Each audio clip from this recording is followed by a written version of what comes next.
Let's do this. Yeah. What's up, everybody? Welcome to Monday Night Lives with the gang today. We got a big gang. We're waiting on Marty, but that's okay. We have a full house. We have George from Area 51, Harry, Danny, Shotgun Dave, and me, myself, and I.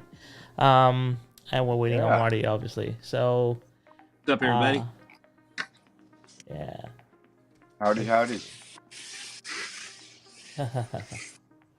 So we have a full chat. Let's see who's in chat today. We have Daryl. I'll start from the top. So we have Slockout Wildman. He was here first. The fingers was, but then he got bumped off and then he came back. Anyway, Bo's in the house. We have Ragtop Pat. We have Dusty. We have Dan, Wally. Chris Frater is in the house. We have Dana G. Man. It's a big Full chat. house tonight. Yeah. John Tucci's in the house. Hey Gene. Nice logo, Gene. Let's see. The chat's been busy. Jeff G is in the house. Bill Royal's in the house. Welcome, Bill. Clearwater 124's in the house. Oscar De Leon is in there. What's up, Oscar? A Right. lot of people. Yeah, Oscar's in the house. Hey, Oscar. Yeah. So we have a full house tonight, but we're gonna go around the room, see how everyone was doing, how their week was so far, and then we'll get into it. So George, why don't you take it away? Let me know how your week's been, what you've been up to, what you're working on. Well, this week was work. But last week, I'm talking about last week I was at Home Racing World. Had a lot of fun doing a lot of videos, putting them on the channel, on the forum. Just wanted to thank anybody, or if anyone's on here from the hot rod builds, that you all did a very good job on those cars. Very impressed by everybody's different approach on building a car. And the thing is, what really I like about these guys is that they weren't talking about building a car, they actually did it. That's the key word right there. They did it, and we didn't know they were doing it. That was the fun part. And one guy built multiple cars because he had fun doing the first one. So, and that was nice. In the videos that I showed each of the chassis and kind of showed everything, and also the history of what happened in Home Racing World with Dave Gorley's jalopies, and then the USAC cars that I featured that eventually became what's the Showdown cars now. And so it was like, again, it's just all car education when you go over there. I always learn something when I get there. So, but it was a lot of fun. Harry fattened me up with meat, for sure. I ate well every night. Very good host. It was a lot of fun, and very, very, very happy to see a lot of the cars that came out of it. And hopefully we're going to see a lot more with what's coming up. So I'll look forward to that. Yeah, Marty can't make it. He has no internet. So I'm just adjusting the screen, guys. Sorry about this. But if his internet comes back on, we'll have Marty in the house. But for now, it's just the 5 of us. But, all right. Danny, how was your week? It was good. Just worked mainly, and then went and picked up my oldest in Nashville. Stopped in Memphis on the way at a hobby shop there and picked up a couple cars that I did a video on yesterday. Been truing some tires and trying to start another scratch build or 3. Well, you got to show the tires. Come on, Danny. Yeah. You weren't truing the tires. You were digging out those tires. So here's the original size, and then this is what they turned out like. Look pretty good. Probably see some of the mess still. Look who's there Still all right of a here. sudden. Hey, What? you made it. What's up? Hey, Well, hey, Marty. Wait, My you're internet just on was time. down. Got home.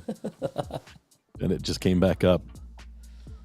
Hey, it's all good. We have a full house tonight. Actually, I wanted to test the live stream and see how many people I could get on here at the same time. So it's working brilliantly. 6 people. That's pretty good. Fantastic. Yeah. Some kind of record. Well, Danny was explaining to us how he trimmed the tire down to half its size. He made rubber bands out of a tire. So, yeah. But you're next now, Marty. How's your week? Well, I have internet now, so all is well. Yeah. Actually, it was a good week. Lots of I got some time in the slot car track, so did a lot of experimenting with stuff this weekend and testing and tuning last night with the guys. So it was a good time. Yeah. That's good. That's good. Dave, how was your week? Busy. Busy? Yeah. Lots of molds. Casting and molding and holy mackerel. That's all I've been doing all week. Yeah. That's good. That's good. Have you painted the car in 6 hours like you did last week or the week before? That was gorgeous, by the way. That fade was amazing. Thanks. That's the last car I painted, so it's probably gonna be a little bit before I get all this other junk done. Yeah. All right, and then we have Harry, last but always greatest. Harry, how are you doing? How was your week? Oh, well, doing great. It was a fun weekend. Just all recovered. Thank you, George, for, as you guys saw, he worked his ass off. That's why I had to feed him so much. So, And that's breakfast, lunch, and dinner, so you know a lot of food. I Big mean, meals, big meals. It's not Gotta healthy keep your to energy. skip an goal anyway. So, but yeah, it was a great race event. Really surprised with all the newcomers and the amount of cars. It was a lot of fun. So, boy, now I kind of have empty nest syndrome here with everybody gone. Yeah. That's okay. It's all right. We have our toys. Yes, Harry never ages. He was just showing us how well defined his hands were and how he's been working out. So Yeah, look at that, huh? Yeah, I'm getting a lot of time out in the sun, cutting grass today. So, one minute everything is dead and there's a drought, and the next minute it's Vietnam. So, oh well, what do you do? That's right. yeah, You guys didn't notice it or not, this is the car that George built right here. And we got about 5 or 6 raffle tickets left, and then I'm gonna send all the names to Donovan Gorley, and he's gonna draw them for us.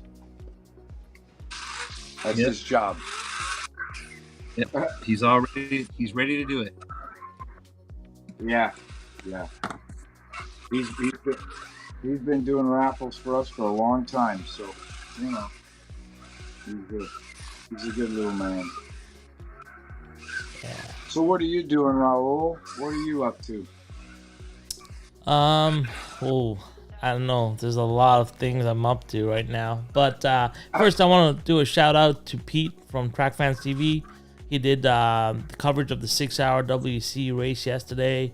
It's a big endeavor, obviously, to cover a race for the whole day. So I want to shout out to Pete. Job well done.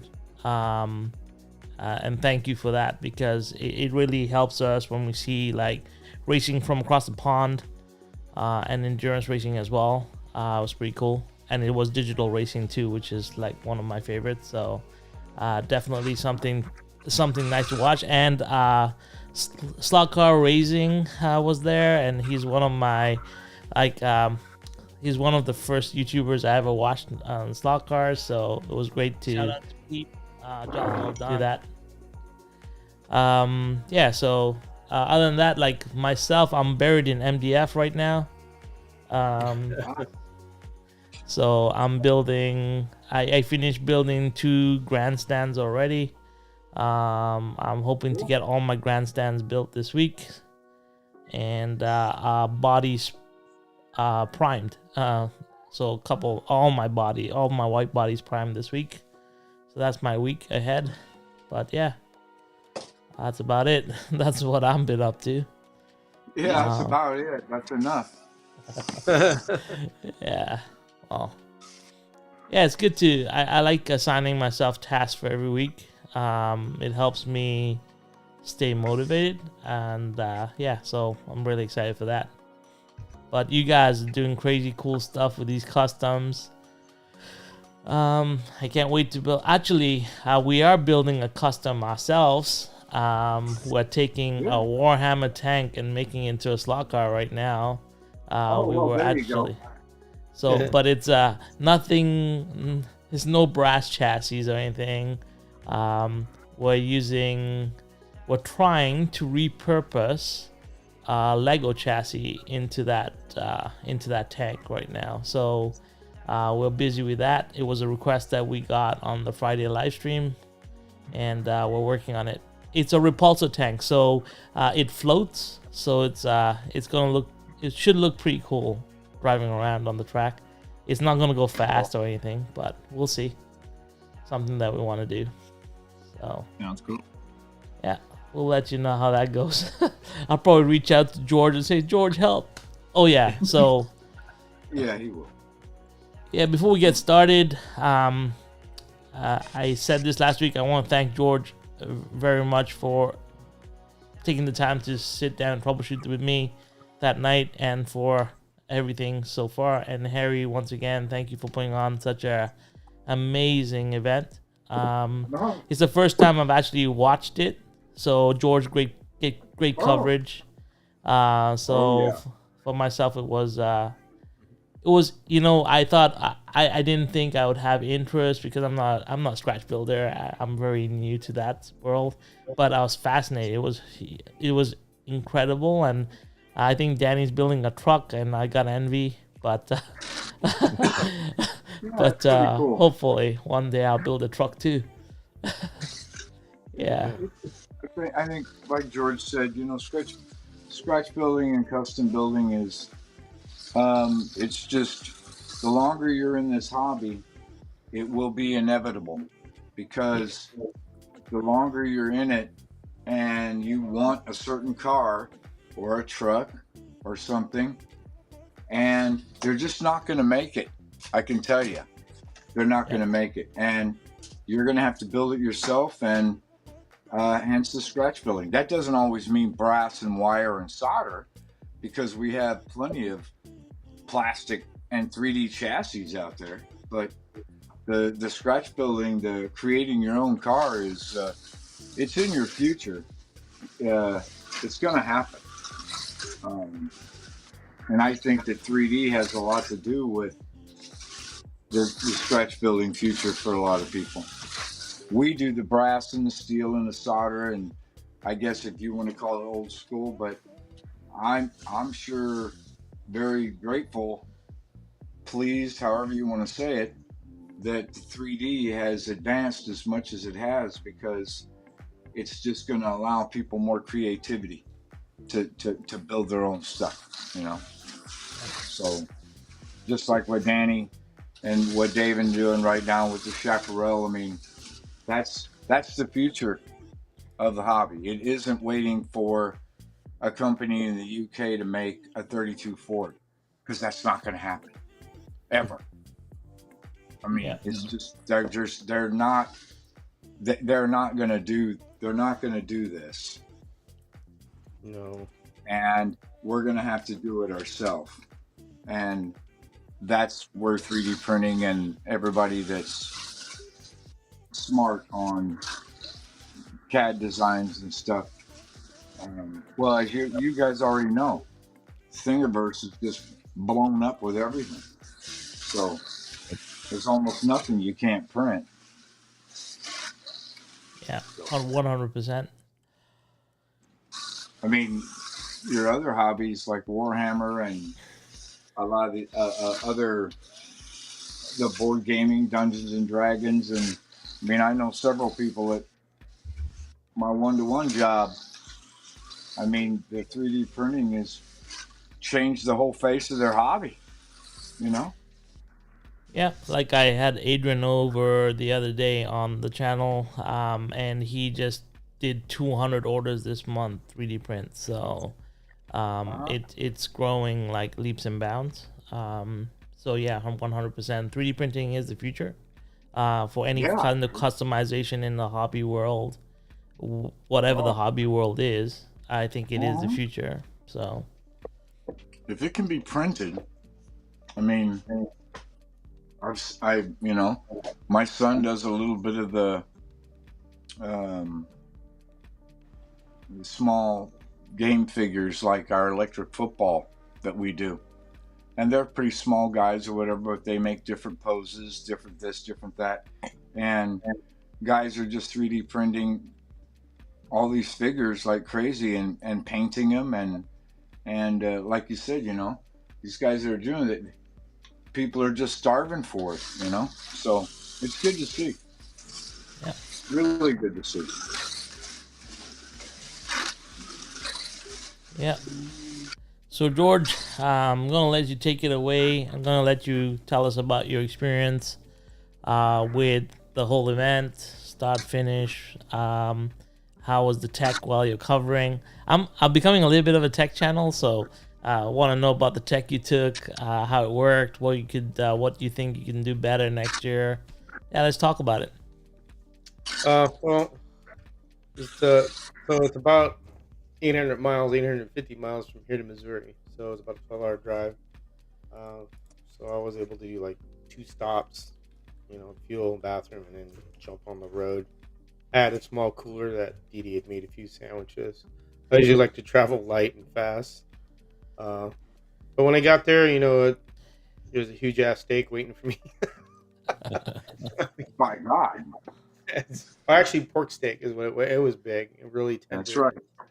Very deliciously smoked. So, and then I was able to, you know, not have to get a hotel. I stayed at what's called the No-Tell Motel, and it's a small house next to his. And there's a story behind that I won't get into, but there was a room and it has a bathroom. It's a small house, so it was nice to not be able to spend in a hotel. And then in the morning, got up, basically just started covering it. I started with my phone, and then I progressed to other cameras I had. The ZV one, I think I used it on a few. And then I used the DJI Pro, you know, the DJI Pocket 2. What was that? What was the camera? Yeah. What was the camera that I asked you about that you said Raul recommended that you were using over here? Yeah, the Sony ZV-1. That was the one you checked there out. You go. Yeah, that's it. Used that one. For lives, I tried to use my phone, but my phone would not orientate for some reason, and it was really frustrating. That's why on the lives we kind of stalled a little, so we had to use Harry's phone. But basically, you used about two or three different cameras just to, you know, do different things. And then I used my laptop to, you know, put the videos together and put them on the forum and on the Facebook page. So that was pretty much the tech. It was just shoot and film and produce quickly as I can. Because a lot of the guys really want to see what's going on with their cars and how they do and stuff. Yeah. The level of what I really liked was, like, again, like I said, was seeing how everybody builds their cars, because you see the different ideas that swirl around in everybody else's head that you didn't think of, and you take those ideas and you could use them yourself, just like, you know, whatever I do, somebody could use them. It's, you know, it's cool. So it was very, very, very nice to see all that, and it was really good. Really, really enjoyed it. So Daryl has a question for you, I think, here. George, did you bow your head and cross yourself as you entered the holy home of slot car racing? I was blessed by steaks. Don't worry. Oh, yeah. Harry could always do a cooking channel, right? Yeah. I mean, And then like, if you do go there, you will eat what's called a slot burger. So a slot burger is a very large hamburger. Now, I have a clip of me eating one for the first time. That sucker was huge, and then the second one was huge too. They're very big, but That is How the you doing? tradition, is eating a slot burger. Oh yeah, you Yeah, gotta have a slot burger. yeah. There's even a car that says that they made CSX made in 2008 that says slot burger in it, and I have it. And this is what it is right here. And these are, you know, they're very cool. And they have You know, you and they say you slot have to burger on 'em. eat. So if you know when, so you have to eat. So and when you do, you might as well enjoy it, right? Have some fun. Exactly. Heck That's yeah. you know, that's my attitude towards it. You know, so you know, we don't eat like that every day, but um, we try to. I love grilling, so Yeah. slot cars and barbecue. What a match made in heaven there. Whoa. Harry, I drive to Colorado about 5 times a year, Uh-oh. and I drive right through Missouri. So You should how far off? you should stop by and have a sandwich. Yeah, How it'll far be a off? big. How far off of Route 70 are you? From I-70, a couple hours. I'm a Yeah. couple hours south of I-70. About an hour and a half or so from Columbia. You drive right Okay. through that on Right. 70. So yeah, that's in the upper part of the state. We're off of I-44, the other interstate that goes through a little bit south.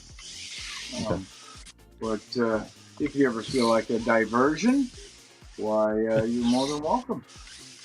All right. So You would here's get the plenty thing more. with that. There's no way to experience it unless you go there and see everything. It's really a cool place to go to, and it's something to really just, because there's just a lot of history in the place. Because I mean, he's been doing that for many years, and he has a piece of his old track. So his old track originally had storm damage, so the water drained onto it, and this track swelled. So that track had a lot of time on it, and that's why he built this one. He has a piece of that on the wall, and everybody signed that. Yeah. It's just, you know, there's a lot of people have been there, and there's been a lot of slot burgers and everything you think of. Oh gosh, yeah. So Yeah. you have to go and check it out. You know, when they have an event, that's the best thing to do. Yeah. Love to have you come out and do a little bit of racing and visiting.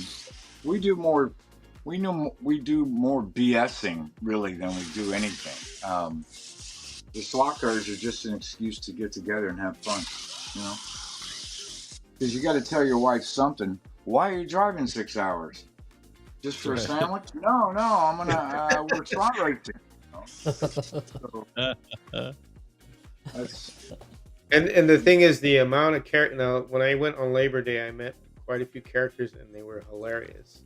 And they have several stories with Dave and the puffy sandwich, all kinds of stuff. Oh yeah, And it's funny. We've You had have a great real good stuff. belly ache of laughs, along with eating and having fun racing slot cars. That's why it's worth it. Lots of shenanigans. Yes, it's the people that really make it fun, along with the cars and eating. So. Yep, that's the whole purpose. Fun. I didn't have a driver for the grub screws.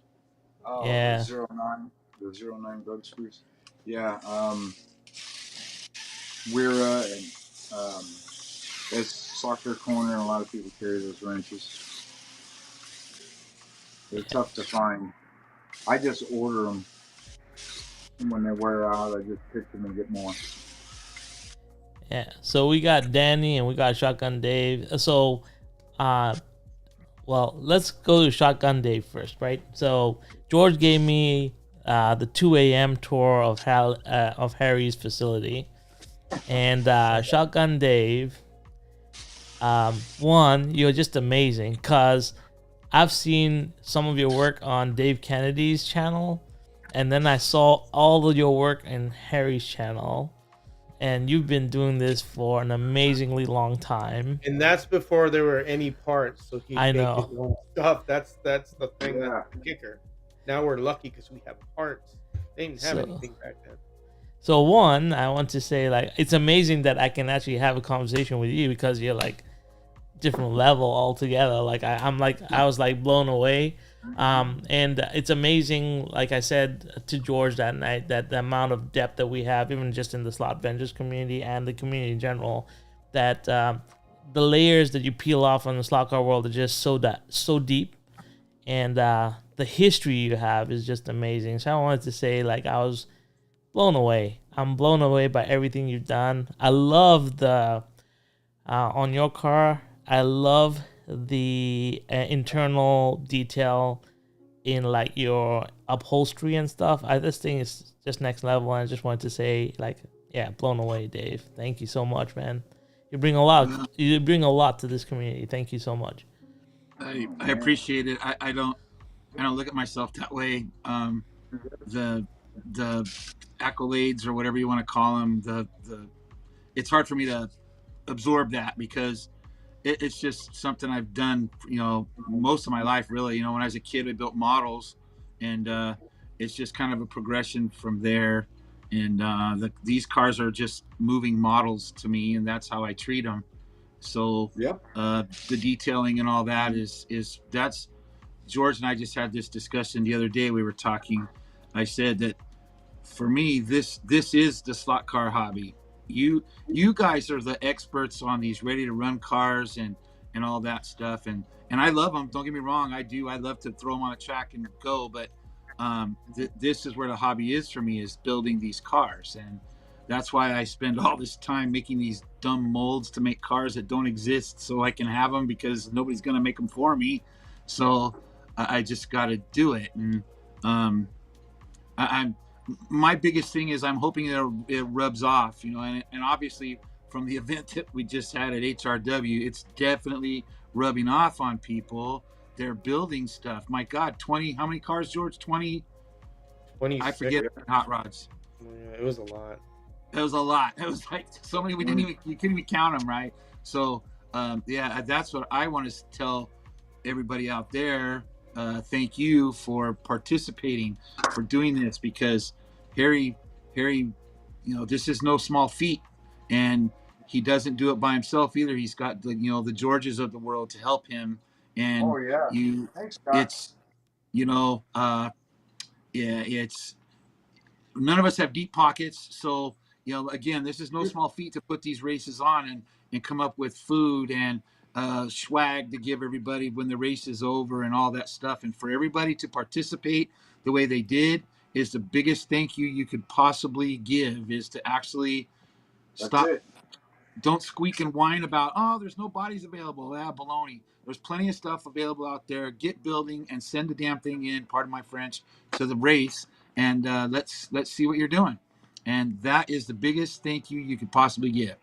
And that's how I feel about it. So, but I do appreciate you, like I say, I've been doing it for a long time, and my heart and soul is in every one of those cars. And I appreciate that. Really do. Thanks. I appreciate it a lot, Raul. Yeah, it's not just me, man. Like, the comments are coming in, lots of you've affected a lot of people. It's Gene right here, and I know Gene is inspired a lot by you. Anyway, he got into molding. I watched your video on molding, and I was like, this is not so bad. I think I could do this too. So I think you take, like I always say, it's easy to make something complex. It's harder to make something complex simple, and that is something that you bring. So thank you for doing that. Like, awesome. And Danny, I feel like I'm just like everybody else, right? I'm just one of the gang. So I just happen to know how to do something else. It's like, okay, if I want to learn, I don't know diddly about 3D printing. If I want to do that, guess who I call? He's over there on the other end of the screen from me. And that's who you go. You go to the person that knows what they're doing. If I want to tune my slotted whatever car that just came out, guess who I call? I call George, or I call Harry. That's what we do. And then we're all teaching each other, and that's the way we learn. And each one of us brings something different to the table. None of us are better than the next guy. And I just hope that everybody else feels the same way. There's no people up here and people down here. We're all the same. We just all have different interests and different things to bring to the table. Yeah, 100%. Danny, it was your first time entering the competition. Tell us about that. Well, I kind of stressed myself out a little bit at first because I didn't have any idea what I was doing. So George definitely helped me out quite a bit with that. I probably got annoying every now and then, but once you kind of like, I don't know, it gets to the point where it's like it just clicks and it's like, oh, okay, it's not that bad. And so I already knew how to solder, and building my car was fun. And the one thing, so George might have made this comment, or maybe it was Harry, because of me. I don't know how many other people forgot to put drivers in their cars, but I did, and I had already glued my interior together before I could put a driver in there. So that was probably my fault, but I'll be sure to get a driver put in there before this one gets glued together. Yeah. But I mean, I think the best part for me was to see George and Harry driving my car. So it felt good. And then mentioning my name and, well, that actually drives good. And I'm like, well, that's a big surprise, honestly, because I could barely get it to run on my track. So and it's funny about that. I took my car out there to go run on my track, and I could barely get it to move. I messaged George, and I'm like, this thing won't work. I don't know what's going on with it. It's stuttering. And so I got mad, and I ended up leaving it overnight, just sitting on the track overnight.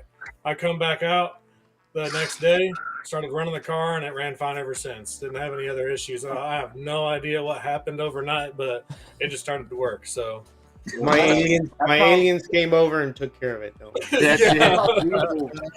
I thought Diesel backed, man. Yeah, exactly. But that was the first time I ever airbrushed was on that car. That was the first for a lot of different things when it come to that car. So it was definitely a good experience. So I'm glad that we're doing the modifieds. I've never done anything like that, so I'll do both the modifieds and then the 125th scale stuff. I'll do this Chevy pickup, and I don't know. I think it'll be fun. So when it ran good, how did you feel? That's the feeling that I'm talking about. Oh, it felt great. I mean, I was surprised. I was showing my wife and my kids. My kids were like, "Oh, whatever," but to me, I was like, "Oh yeah," So, that's the feeling I got when I first ran the first car I did. I was like, "Cool, I built that. I want to build that." Yeah, that's cool. So Clearwater said he doesn't know what he brings to this hobby. So, and that I think is a lot of people. A lot of the people that enter the hobby think they don't have anything to offer. And I'm gonna say this: everyone has something to offer, right? 100%. So, all you have to do is be yourself. I've always said this. I said this again to one of my friends this weekend. The only thing you have to be is be yourself. And you will have a story to tell because no one is you and everyone is unique. So that's all we need is more unique people sharing unique experiences. And you see this hobby is growing. Marty, we made a call at the beginning of this year to ask more people to create content. And I was just looking at how much content there was over these last weeks on YouTube, right? Our mission was to make everyone contribute to this hobby via YouTube. Like listen, I probably scratched the surface of slot car racing, to be honest, or slot car hobby in general. I'm more of a collector, but each one of us brings our own vibe. I've developed over 30 logos for all the different slot car channels out there. I was surprised at myself because I didn't realize I'd done so many. But it doesn't matter. It's a small little thing that I can bring to the hobby or whatever, and it's not even slot car related. But everyone has something to offer, and so I just want to say that, Clearwater. It doesn't matter You could just see a car in a different way than everyone else, and that matters, right? Well, on that, I mean, Okay, Mark. that person might, let's say Clearwater does scratch building. Well, Dude. I mean, Shotgun Dave, George, and Harry all do that, but Clearwater may build in a different way, and somebody wants to see a different way. So, I mean, just because someone else has a YouTube that does the same thing that you're doing doesn't mean that it's exactly the same. I mean, everybody, I feel like, has a signature thing that they do. Maybe when you first start, your chassis may look just like George's or just like Harry's or just like Shotgun Dave's, but in the end, once you figure it out, I feel like you'll have your own, I guess, signature. Maybe you do something just a little bit different than somebody else. Right. And that can be with painting or scratch building or tuning, anything. It doesn't have to be just scratch building. Yeah. Well, George, I know that when you were going through the cars, and I watched a lot of the live streams, there was a lot of cars when you turn them on, said, I never thought of that, right? And how many cars have you been building, right? That's the thing that I was talking about. And the information's nice because I'm kind of visual, and a lot of people are. If you visually see something, then you could, snapshot it and duplicate. Like, for example, Mr. Trotter, he did what Mark Thomas was calling the Gray Ghost. He was calling it the Gray Ghost during the video. So it was a pickup truck, and what he did with the chassis, which I thought was a great idea, was that reversed it. And when he reversed it, that means the motor will not go up into the bed. So it would also be a good height, so it wouldn't drag the track. And he just flipped the chassis upside down and was able to retain everything, like the interior and the bed, without having to cut into it and put a tonneau cover. So I thought that was a great idea. I had never seen anything like that. And then you use 2 screws to put it in and hold it in. I go, that's some bitch. That's pretty damn smart. There's some smart people. That's the part that really blows me away. Like, damn, I would have never thought of that. That's the cool part about this. You get to see what everybody else does. Yeah, 100%. So, yeah, I think everyone has something to offer. Nobody should feel like, oh, this hobby is just, like, everyone has something to offer. So if you want to come out and you want to express yourself, I mean, YouTube makes it easy, and we encourage it and we want it. But, you can express yourself in any way you want, right? So don't ever feel that you have nothing to offer. Everyone has something. Well, we all got our little signature techniques or whatever you want to call it from somewhere, right? We didn't just invent them, or maybe some people did, but for the most part, the possibilities are endless. Really, you see something that I can do that, and then you do it, but then you go, wait a minute, I could change this a little bit and make it work a little differently or a little better or whatever. And the next thing you know, you've taken somebody else's and you've made it your own. And there's absolutely nothing wrong with doing that. That's the way you grow and the way you learn. So if you see something out there that you like, just copy it. I took Gabe's rattle pan chassis. I was like, I'm gonna do that. Yeah, but you didn't. You did it different than mine. You just took the theory and you modified it your own way, and it works, as good or better than mine probably. So that's the thing. You look at somebody else's work and you go, I could do that this way instead, make it a little faster or easier or whatever, and there you go. See how that car's how they mount it, 2 screws in it. That's the cool idea right there. What is that, Harry? Oh, this is you were just talking about, the different designs and how much fun it is. This is a car Mark made there at MT Racing. Is his casting. So this is handcrafted all the way. The body, the chassis with the weight here, the float. But we never build the same thing twice. We experiment, and then you take photos and you share it, like George just said, and you see something and you go, I never thought of that. I mean, there's some really, really creative, gifted, however you want to call it, people out there, and we're just very lucky that they decide to share it with us, whether it be on the forum with photos or Facebook or Instagram. or YouTube. You know, that's the fun. You never, but like you just said, never think you got nothing to offer. I mean, you know, even coming over and the camaraderie of just BSing about cars, you know, that's a lot of fun too. Yeah, Cyberg's in the house. The big kicker about this too is the guys that do those unique things are first time builders. They just ideas pop in their head and you see it. That's what they're first time builders doing. All those cars, there's a lot of first time builders. That's why I encourage anybody just throw a chassis together. Start on something. I mean, eventually you'll figure it out. And if you need help, email me. So. Right. Yeah, even if it doesn't work that good when you build it, it's no different than, you know, how many $100 ready to run slot cars have you bought and tried to put on a track and the damn thing won't go? Well, guess what? You've got to tweak it and tune it. Well, sometimes maybe on your own hand built chassis, you got to do the same thing. So it's no different. Test and tune. That's basically what you got to do. So Clearwater has a question here. Have you seen the chassis built with tongue depressors?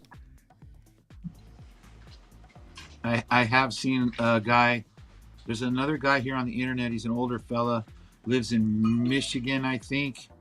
I can't, JK's Lunchbox or something like that. I can't remember, but he's shown quite a few cars that he built way back in the 70s or so, I think, that were all built out of tongue depressors. And yeah, they seem to run. Yeah. So, Wow. It's yeah. I mean, this car here is one of my early builds, and it's not even close to being a performance car. Just a couple of rails, you know. But I didn't care. I just wanted to watch it go, and then you just learn from the other people, the advanced designs and stuff. You know, if you want to go fast, but our attitude around here is we just want to make it go, and if it goes fast, that's a plus. You know. Yeah, I said this in the chat, but we have a big person in the chat too. Cindy Wise is in the house, and Oh yeah, General. That is called the General. the General's here. General's here, and she does some fantastic. All that stuff you see, those plaques, the mugs, all that stuff. That's her, Yeah. and then Woodburn. She does all that stuff. Yeah. And she does a lot of really cool stuff. She does So, a lot. As a matter of fact,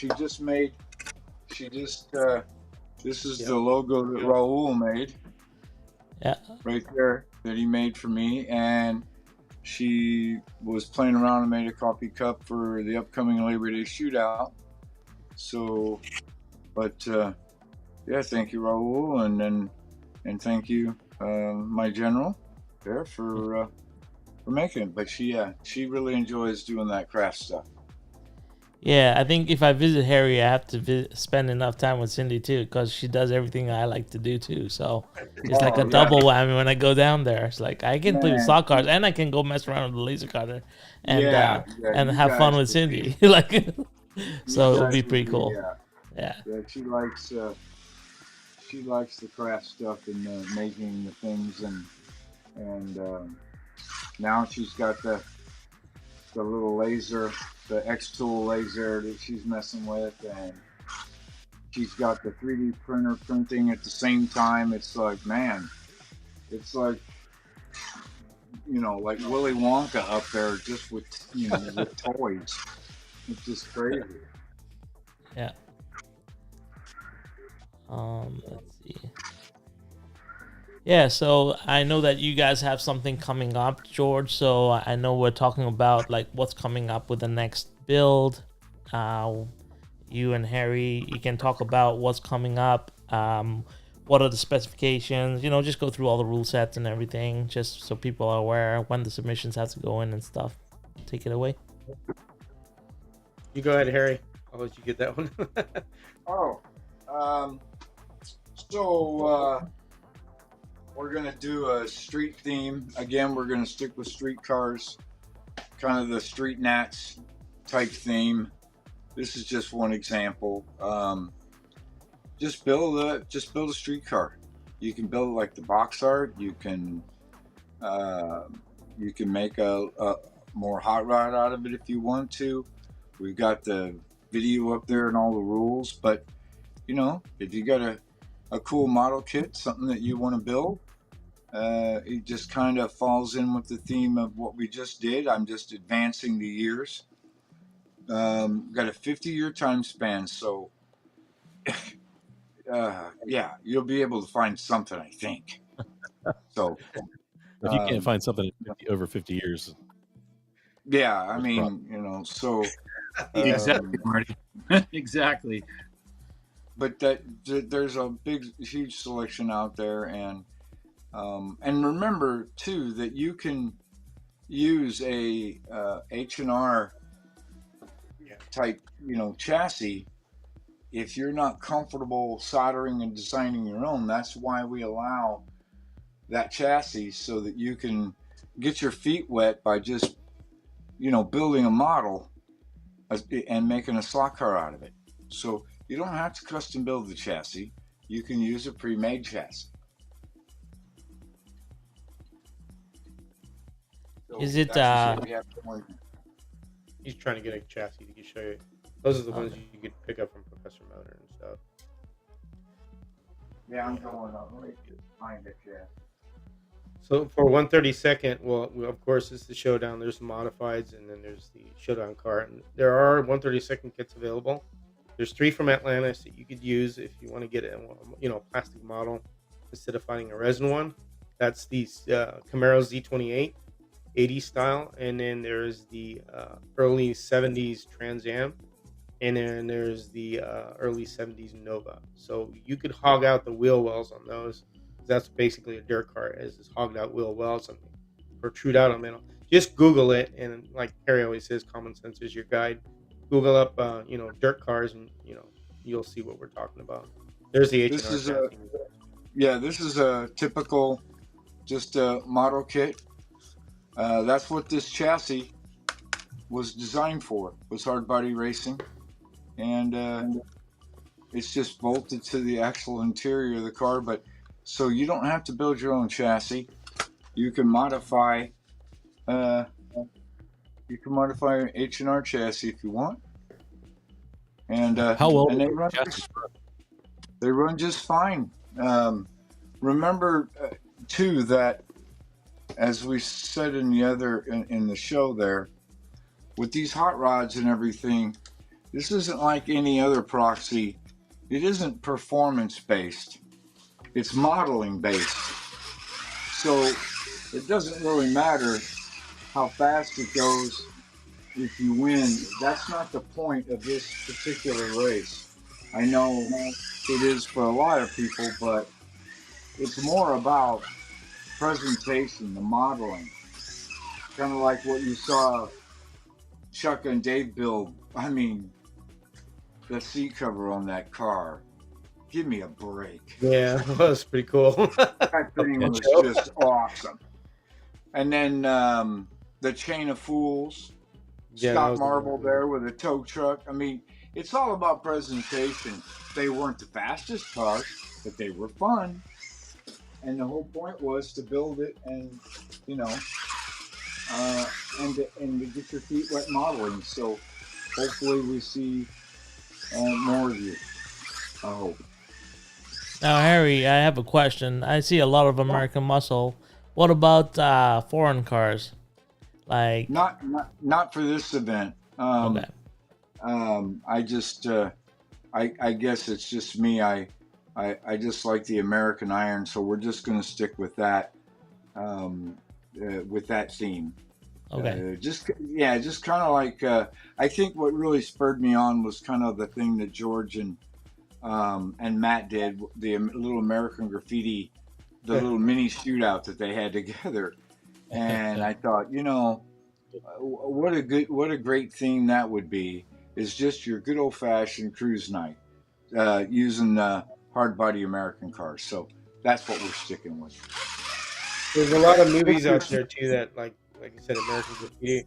There's one particular one also, which is called The Hollywood Nights. Oh yeah, I gotta watch that. That's a good movie to watch because it's just funny and it's car orientated. And if you see a car on that movie, that's what we're talking about. You could build one of those cars. Build it, and you know what? Build. Um, it's all street theme based, so you don't need any decals. I mean, for example, let me get this car here. You build it by the box art, however it comes. Okay, you don't need any decal, so you don't have to worry. Just open up the box and build the car the way it looks on the box. Show And them that, we'll have driver figures and stuff like that. Dave is busy casting, so we'll have all those things. This is a beautiful car. This was built by somebody else. That's why it's quality, not mine. But yeah, this Dan Blankenshine, Dan the man. But that right there, this is like the epitome of what we're talking about. Just build a street machine. Now you can hot rod this, you can do that if you want, or just build a street thing. I mean, it's just it's a match made in heaven, man. Motorized models, right? Yep. Yeah. The car's beautiful. Very much. So yeah, it'll be a great event. There's also one more thing that'll be coming, and again, we're holding off on it until it's all completed. That'll make it easier. So if you guys don't want to purchase any parts yet, hold off until I think in a few weeks, right, Harry? Was it? I'm not sure. Yeah, I can't remember. We're gonna have something special going with Slot Car Corner that's gonna be just like one click done, especially for those that don't have any parts yet. It's gonna be great. Oh, well, lots of us are lining up. I know that. So, Yes, Kirby Roads. If the guys haven't figured out what's going on by now, yeah, I know. we've been all this little innuendo and little whispers, and I think everybody's trying figuring out what's happening. Everybody knows. Hold on, I'm gonna get. George was talking about the. So, just for examples, in 132 for the Showdown. Okay, Atlantis has been repopping the old Revving snap kits. They haven't made them all, but these are all great examples of what. These are all 1/32 scale, and they all make great sportsman cars for our race.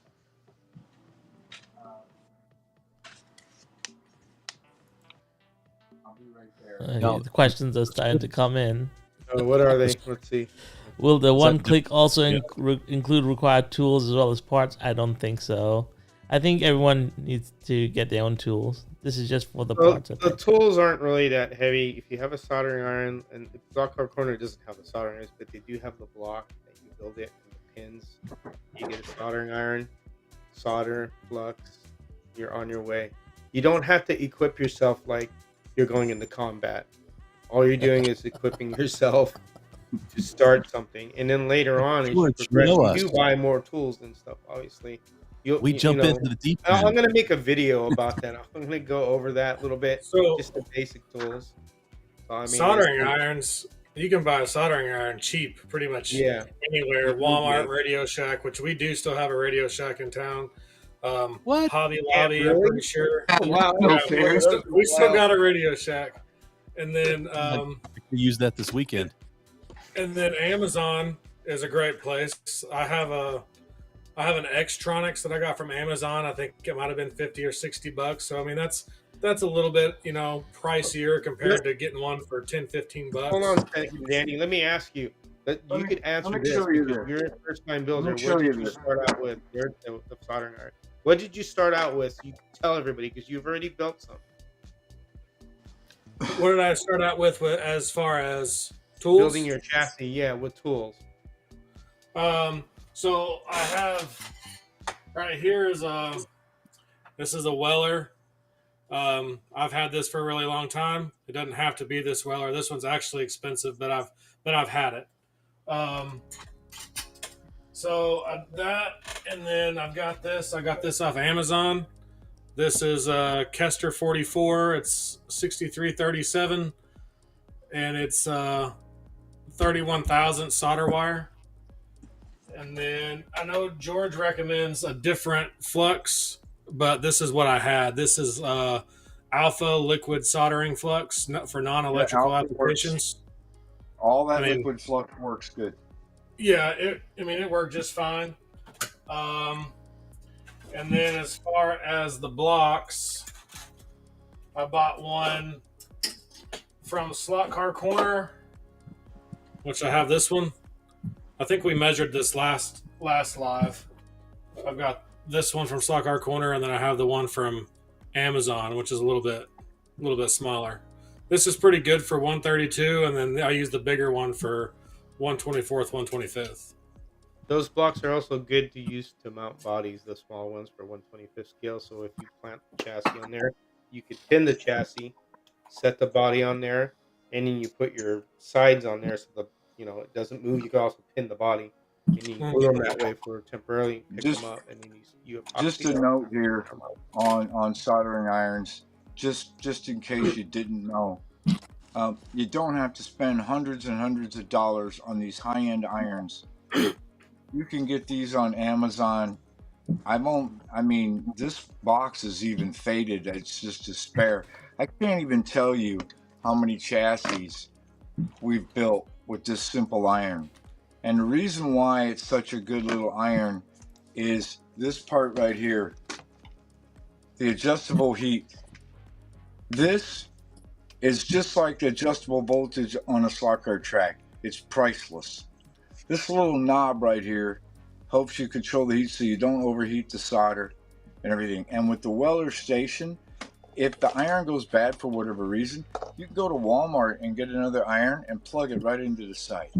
You don't need a special connection. So just like Danny was just saying, go on Amazon or whatever. Just start with a basic iron.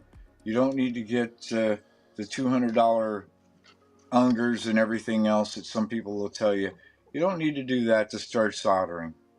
I think the biggest thing when it comes to the soldering iron is the tip, to have the correct tip. I've got a big fat one that's pointy, but if you use like the little pincer one, it's going to be a lot harder. But the fat, fat screwdriver looking tip to me is the bigger chisel tip. Yes. Yeah. Allows you to get the heat on there a lot faster.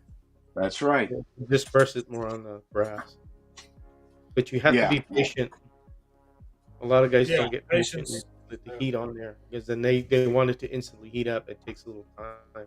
Let the brass warm up and let the flux do the job too. The other thing I got was this cheap Dremel from Harbor Freight. Okay. It's not the most powerful thing in the world. I think I might have paid $15, $20 for it. It'll cut the brass just fine. I've got the reinforced cutting discs, and it does good. It's just not as powerful as, say, like a Dremel brand or whatever. So it'll get you by if you just want to get something cheap. Well, Dave, we were talking about this the other night. We're so grateful for Harbor Freight because I don't think we'd ever have anything if we didn't have Harbor Freight.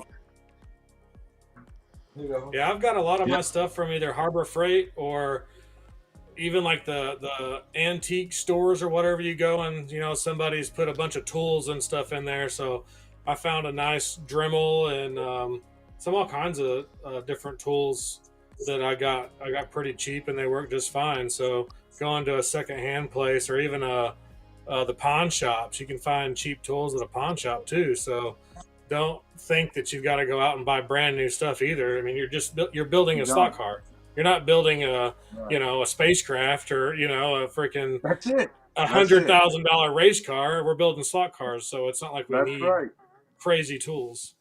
That's right. We're building toys. I mean, I'm not trying to make a living building furniture with these Sanders over here. I mean, but you know, they're from Harbor Freight, but the ones that I got sitting over here, I mean, Dave will tell you. Dave used them. I mean, those things have been there 15 years. But you know, I mean, we don't overwork them either. But if it breaks tomorrow, I've got my money's worth out of it. I'll just go back to Harbor Freight and get another one. Yeah, totally, and get another one. I just wanted to show you guys. This is just some examples in 132. Here's the Camaro kit, and then a little bit of creative modeling, and you can make a nice sportsman car out of it. So there's an example, and of course the Nova is just an awesome car. Hog out the wheel wells, and you can make one badass sportsman out of it. So just an example with these Atlantis kits, because they're pretty affordable.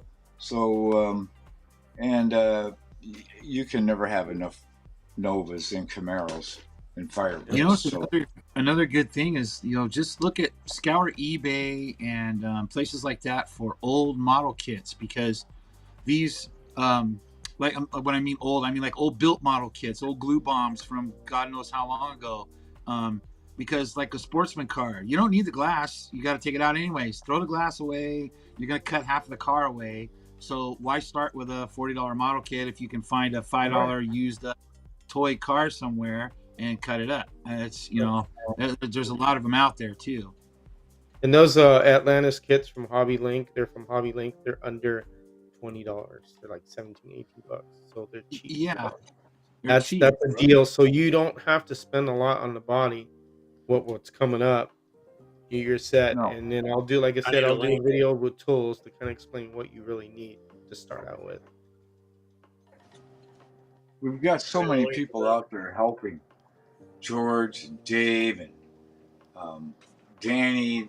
There's, you know, so if you got a question, all you got to do is ask, and man, we'll help you as much as we can. But don't, like I said, just don't be afraid to make a mistake. Like I told somebody on the forum, you don't know how many miles of solder I've murdered trying to make a chassis and goofing up and starting over. Got to start somewhere. Right. And best thing with solder, if you make a mistake, you could unsolder it. It's not like that's a done deal. I still have the very first chassis that I ever built for a proxy for Home Racing World from probably 12 years ago. And I'm not even going to go dig it out because it's embarrassing. It's a midget car, and it is the crookedest. Oh my God. I'm surprised it even lasted the race, let alone did anything. So yeah, everybody starts somewhere and you progress from there. So. But there's also, like Harry said, a lot of videos. I've done a lot of videos. Harry has. Dave's done some. There's a lot of videos to show you how to keep things straight, and you know, I can't do anymore. There's only so many you can do. It's like beating a dead horse. Right. So everything is there. Yeah. You just need to go look for it. How to mount bodies, that was one question. There are body mount videos. You have to search that stuff out on the channel. Search it on Harry, search it on mine. You know, anywhere you could find, just search them out. You have to look. They're there. Yeah. I've got three. Yeah. I got 3 different videos on how to mount bodies. Just you know, Google is your friend. Search YouTube, it'll come up.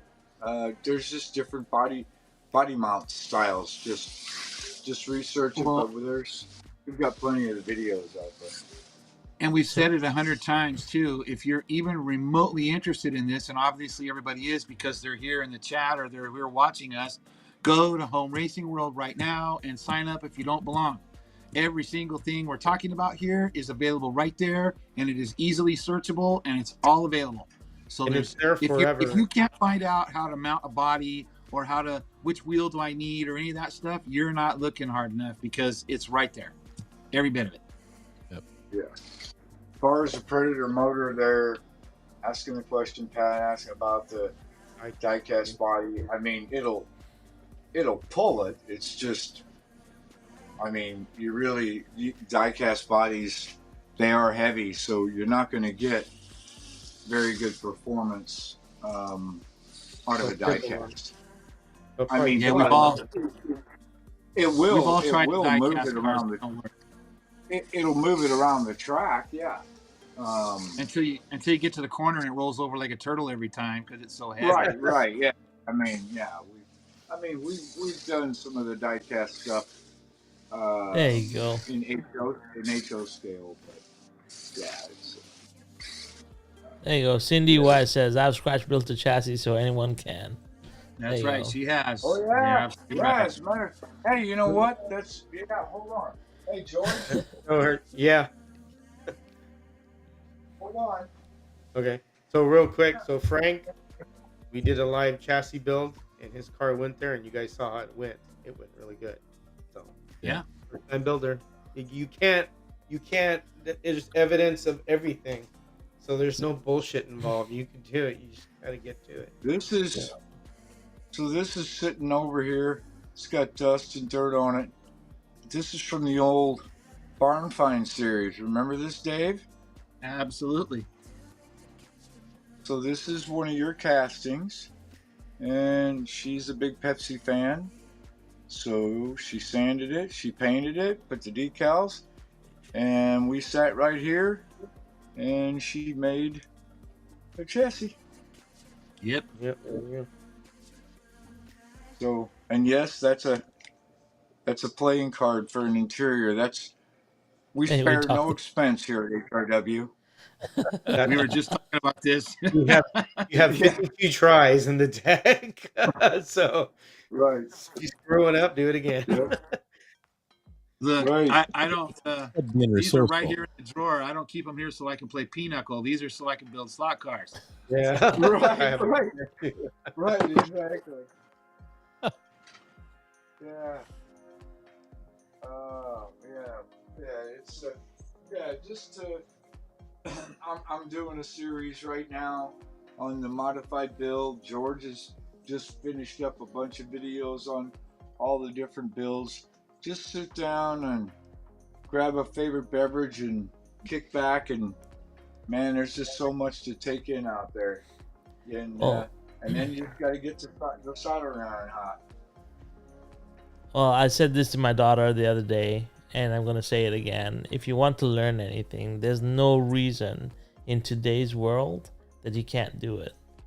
Absolutely. Everything is available to you. So it's a matter of you taking initiative and going and studying and you'll do anything. Today I watched a really cool video, and this is just digressing, but there was a person that learned Mandarin by himself, and it was amazing. It just takes time and dedication. That's all it takes. And we all have the tools at our disposal. We just need to, if you have the interest in it, there's nothing that stops you, I feel. So, we have one guy, that Michael Squire. So Michael Squire did the orange crate. That Michael Squire is building like a madman, right? He's already built the truck.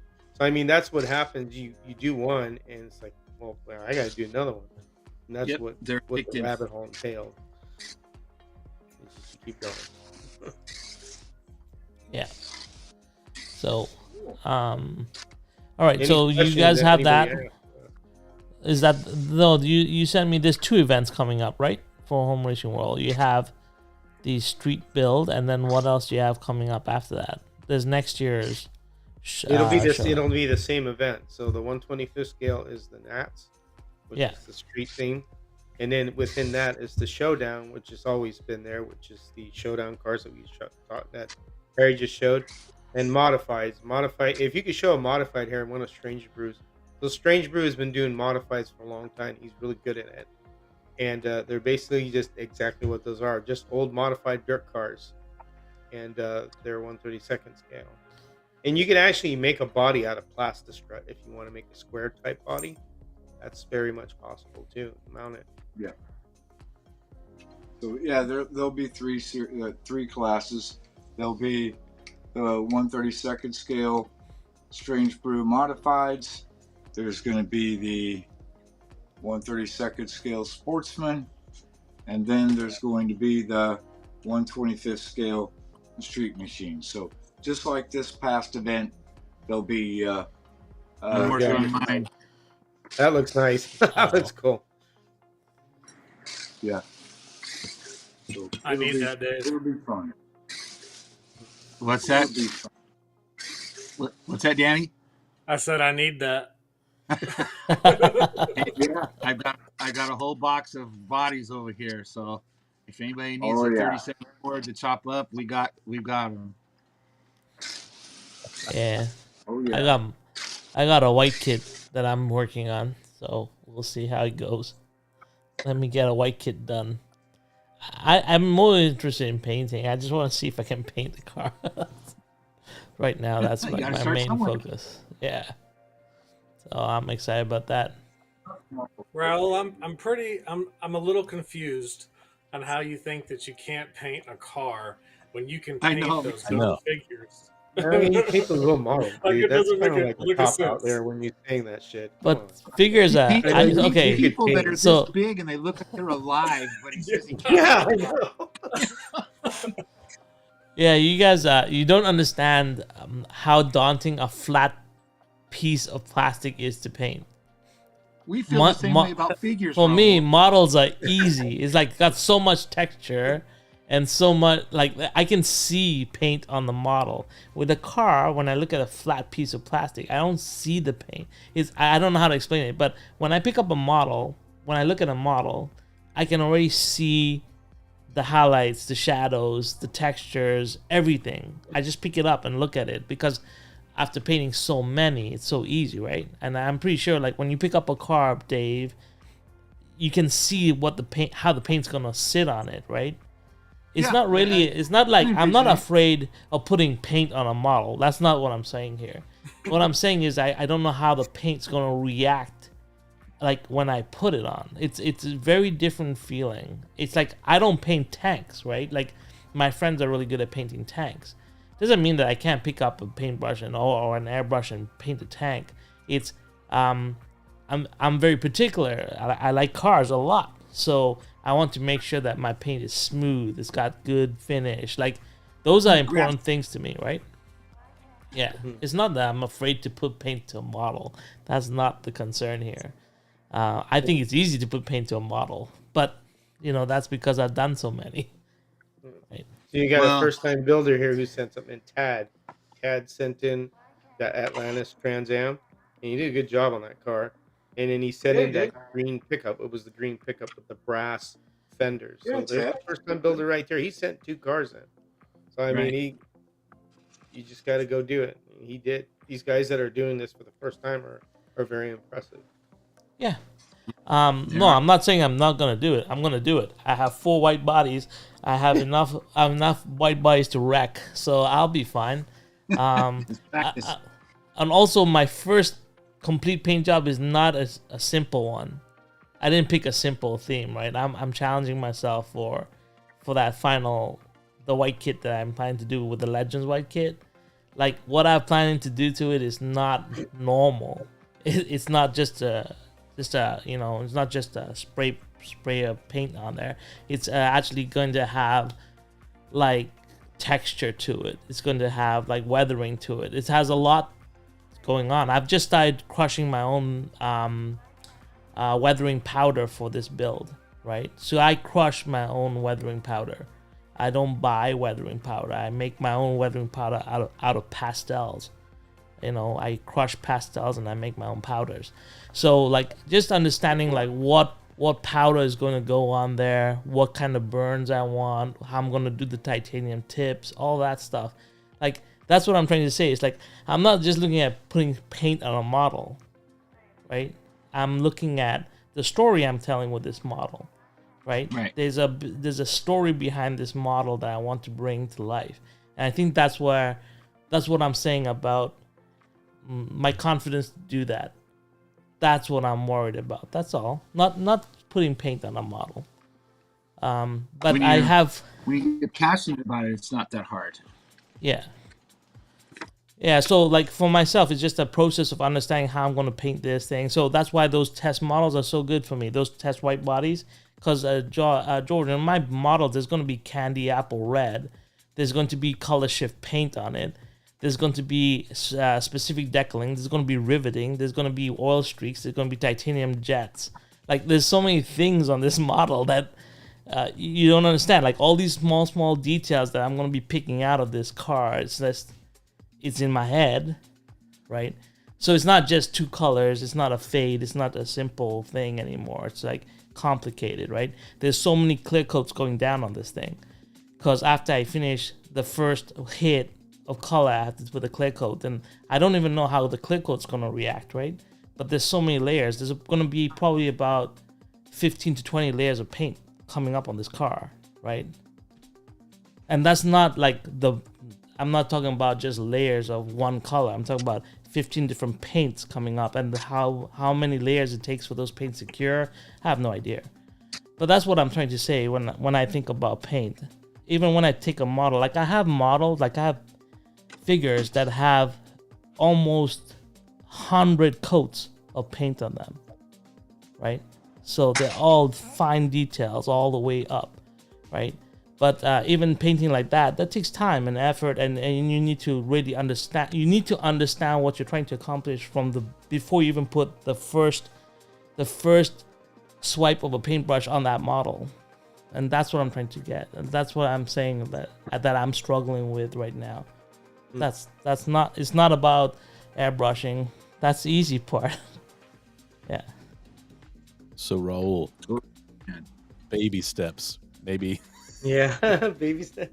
Maybe you should start with something just a little more simple, and then work your way to that. Marty, how long you known me?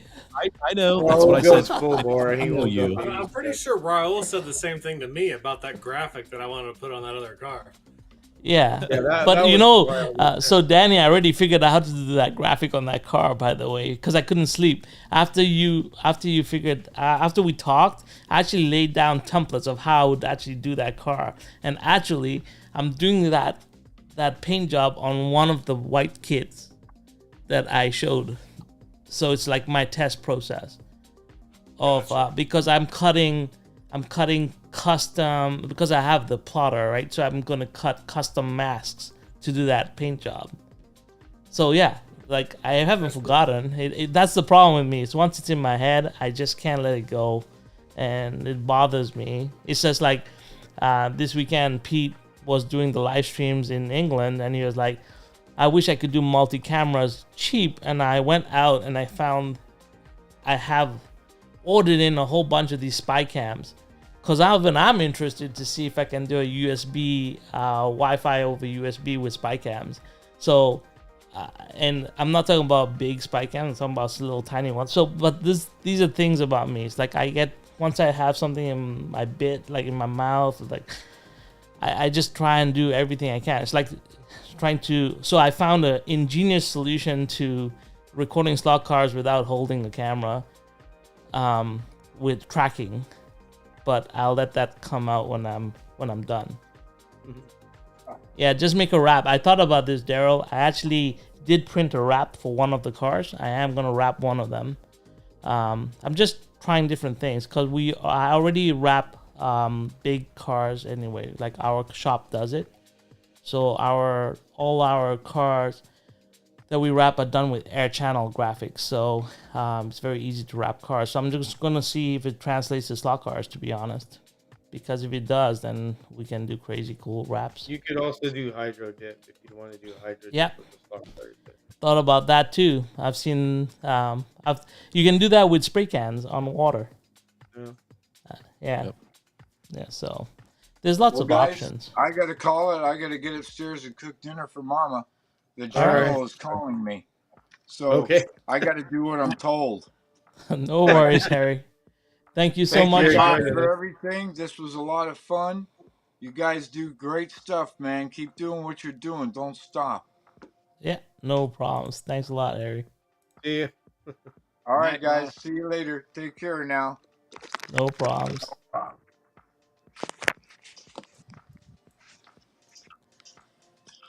Boom. There we go. And now we have 5. And then So, there were Marty, you've been working on a crazy project. Yeah. How's that going?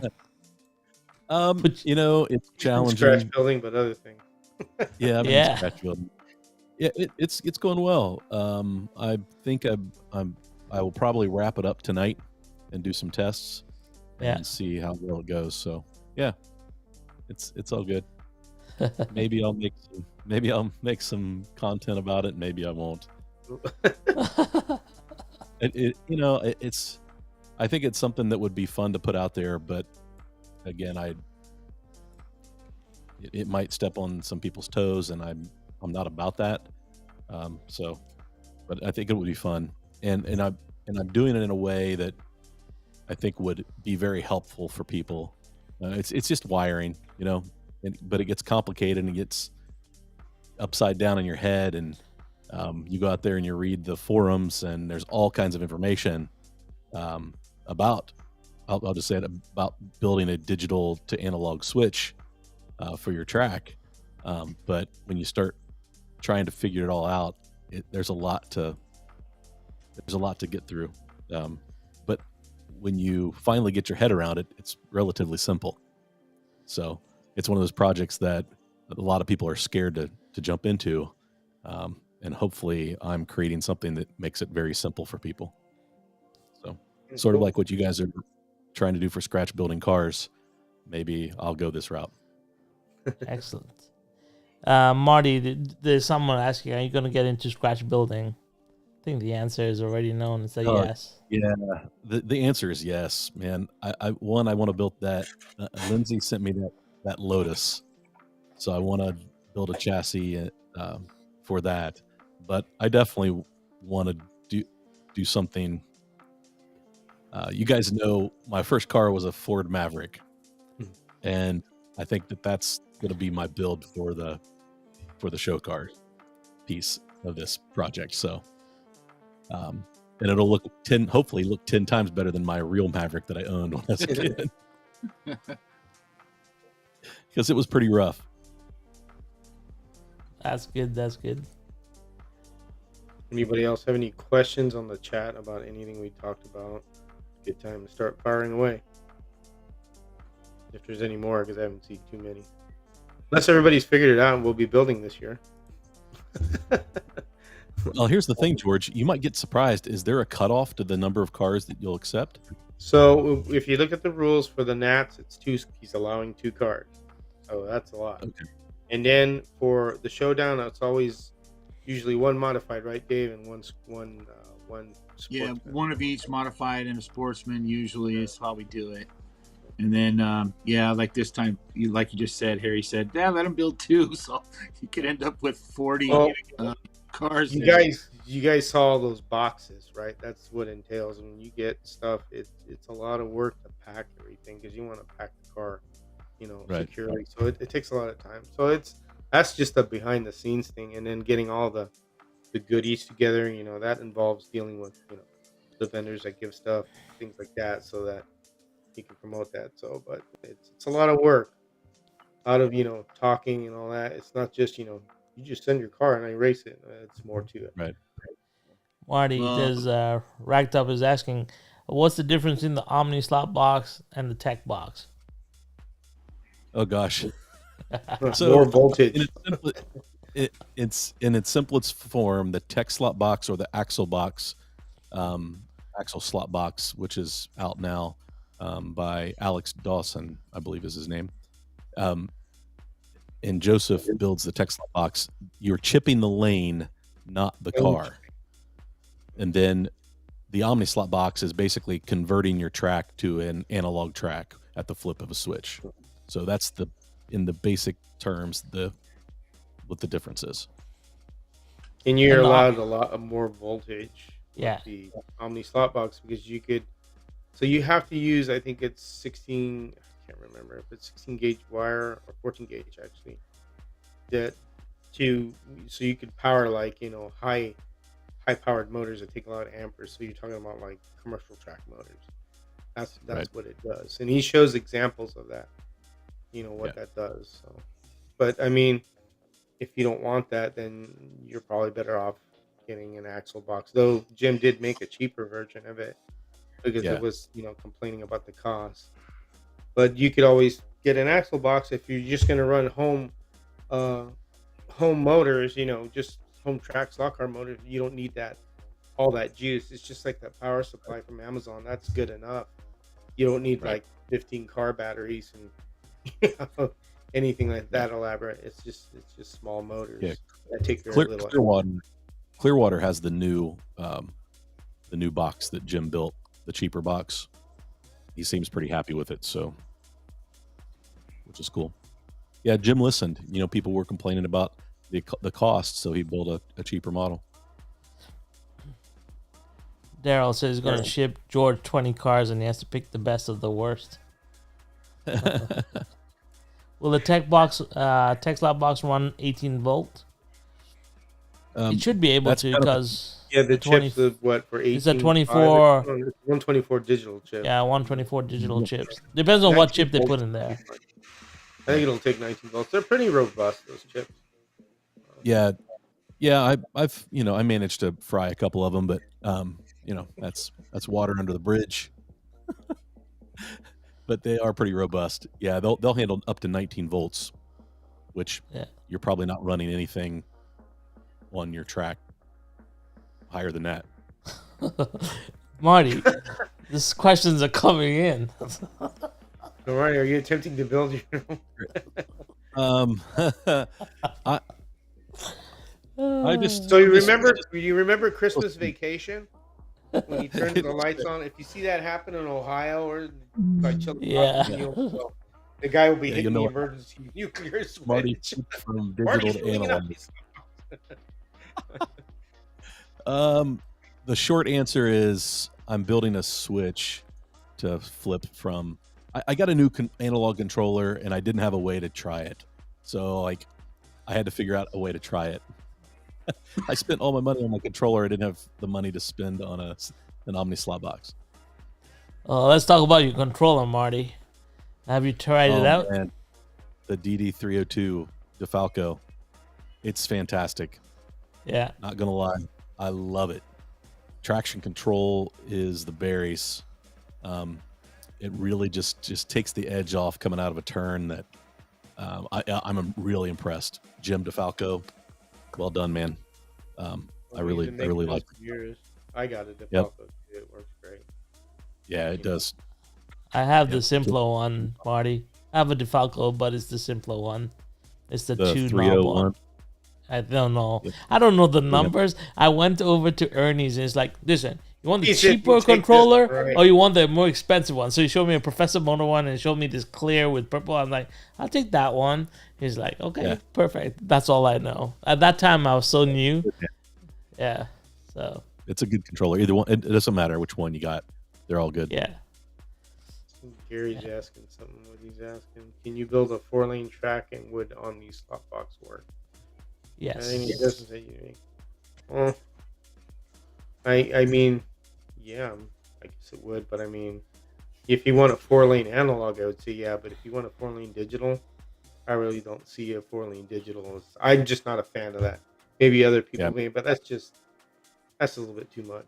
I think 2-lane digital. Billy's the only person we know that loves the 4-lane digital. Yeah, that's why I was saying some people are a fan. I'm not trying to offend them. I think Sunday Slot Cars is here, isn't he? Because I know he's in the house. He's in the house. Yeah, I love Jim. Yeah.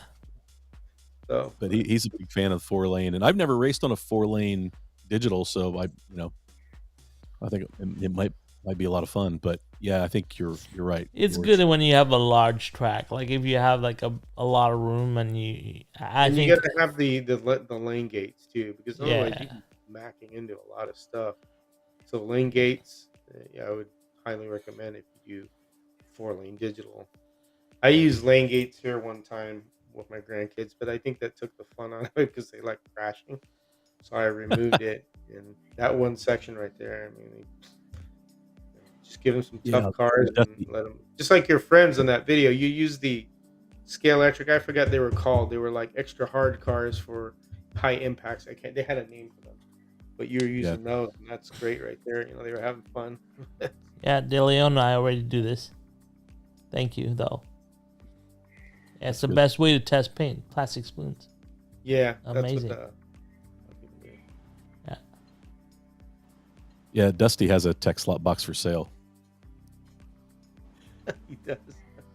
Yeah, he bought one off of Bruce probably 6 months ago and has never plugged it in because he doesn't have his layout built yet. And he decided that he was going to sell it. I'm using mine on the Global Racing League ones. I'm like, what does he want to do then? I mean, why is he building something else? George, you guys are really gonna do that? You're gonna do the wood track? I'm gonna warn you, just like I warned Danny. You better pick a layout you like, because once you build that son of a bitch, you are stuck with it, and you guys are gonna not be happy if you don't like the layout. That's why you gotta experiment with plastic. I mean, I did something simple because I like the oval because I saw Harry's, but when you build a road course, you got to build something you like. Right? Yeah, talking about you're stuck with it. Yeah, Danny, your layout's got some nice sweeping turns. I like it a lot, by the way. Yeah, it's coming along. Yeah, I just need to probably get some MDF or something to start putting up underneath, or I've got some of those corrugated plastic signs that I thought about cutting up and laying them and cutting the elevation in it, maybe hot gluing them to the bottom of the track or something to start getting everything where it needs to be. Yeah, I just use pink XPS foam for mine. It's easy to cut. And some hot wire cutters are amazing for that stuff. So, yeah. Oh, here's another question from Tad. What's some of your guys' first slot car sets as kid? Let me answer. Tyco? Was it everyone Tycos? Mine was AFX. AFX, yeah. AFX. Because I grew up, I was born in the late 60s, so. So I grew up in Africa, and my grandfather had a Skelectric, the old button-up ones. We had a 20-meter track when I grew up, and I used to watch them race. And I actually have some of the original cars from the 70s, Skelectric ones. Yeah, and my first track was a Skelectric oval. Never forget it. It was like the smallest track I'd ever seen. And MG Metros, which I busted to crap. It was great. The best memory of HO cars is always the smell of the electric motor. That's right. That smell is like, oh man, that's like a cool smell. That was always my kick, is smelling that. It's like, oh, that smells cool. You're sitting there, and the controller would get warm. You could smell that too. That was the fun part of it. There's a lady I work with. When she found out I built a slot car track in my basement, that was her first question. Do they still smell? I'm like, I'm running 1/32 scale. They don't smell like HO cars. My AFX controllers, they smell. Yeah. Smell good. Yeah. Like Robert Duvall. Nothing to smell of napalm in the morning. I love the smell of ozone in the slot car room. That's right. Good stuff. I'm pretty excited to start building. Yeah. Well, stay tuned. Stay tuned. I'm waiting for this parts one button click thing, and then I'm on my way. But in the meantime, I got a white body to paint. That's fine. I think I have half a slot car corner sitting over here right now. Yeah. Yeah. You don't have. You ain't got nothing on George right now. Let me tell you that right now. Yeah. I spent a lot. So, like I said, that's why I like PayPal, because you could pay in, monthly. So with no interest. That's why I do it. But I put a huge order in. So the wheels are what really run it up, and in all other little supporting parts, because I ordered multiple things that I use a lot, because I've already cleaned out almost everything I have. So it's like I got to resupply. So yeah, it gets up there. when you start. You had to resupply because for 2 weeks you were building 3 slot cars a day before you got Yeah. the area.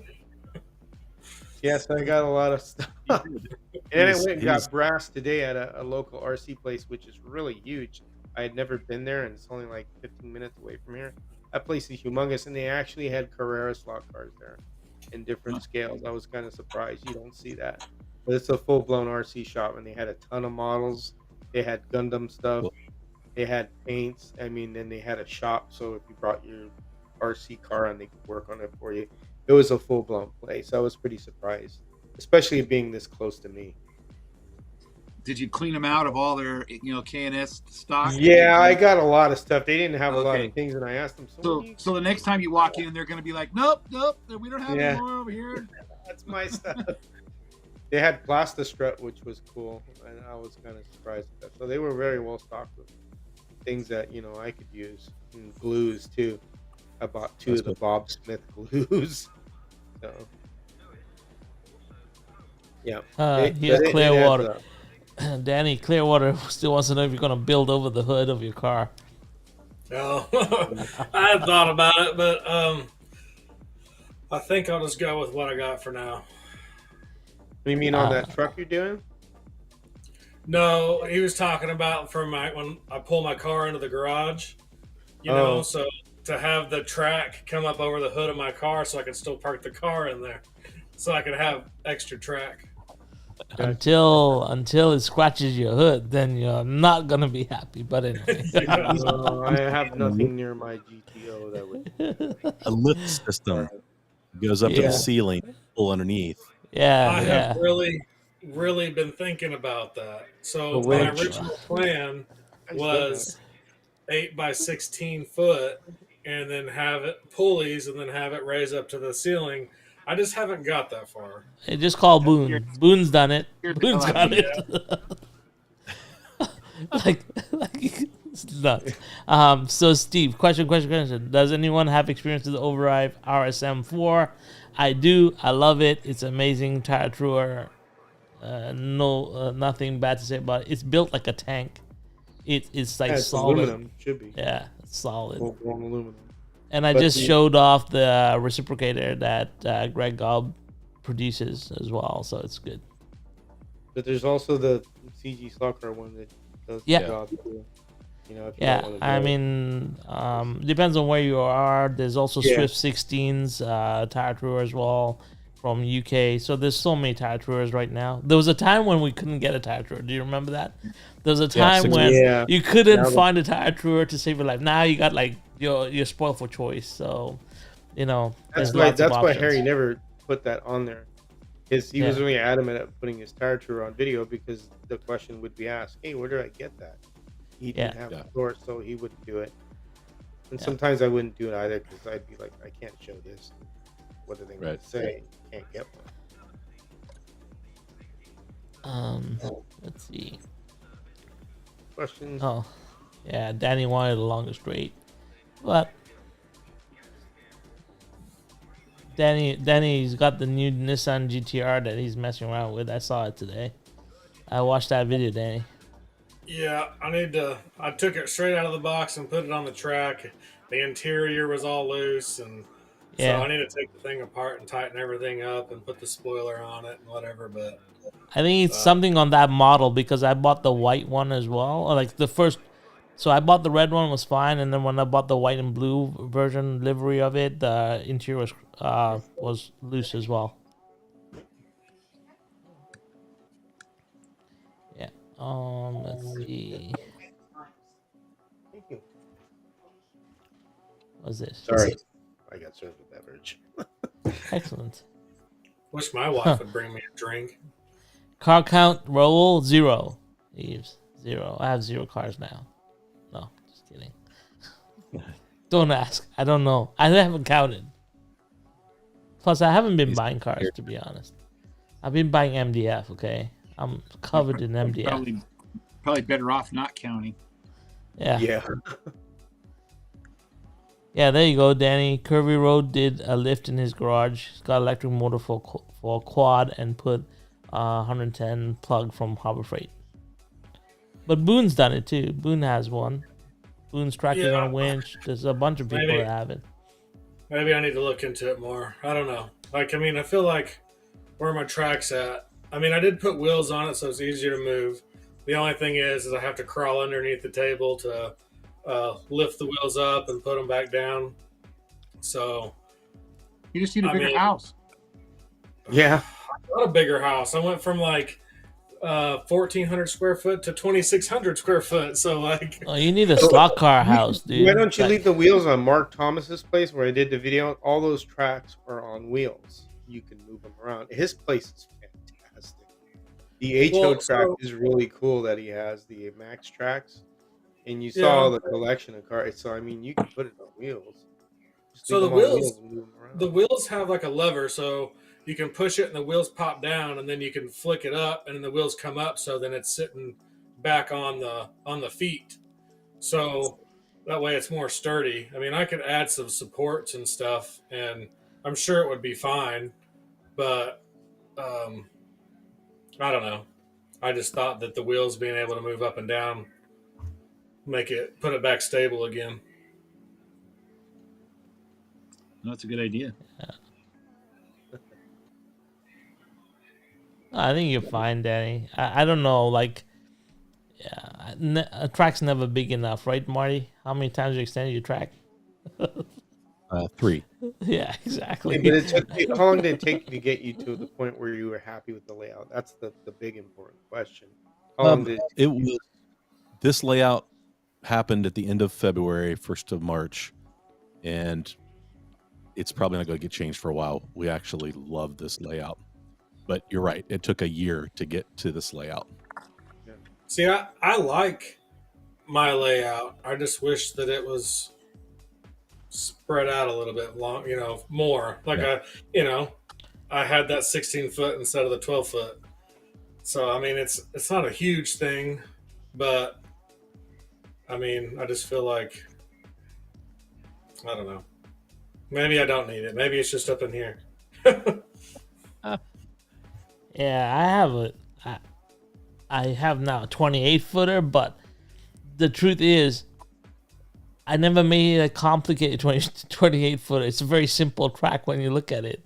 Like, I thought, I have so much track in boxes still. Don't over engineer it. Try some. Yeah, at the end of the day, when you want to put scenery and you want to put things down, it depends on what you're building a track for, I think.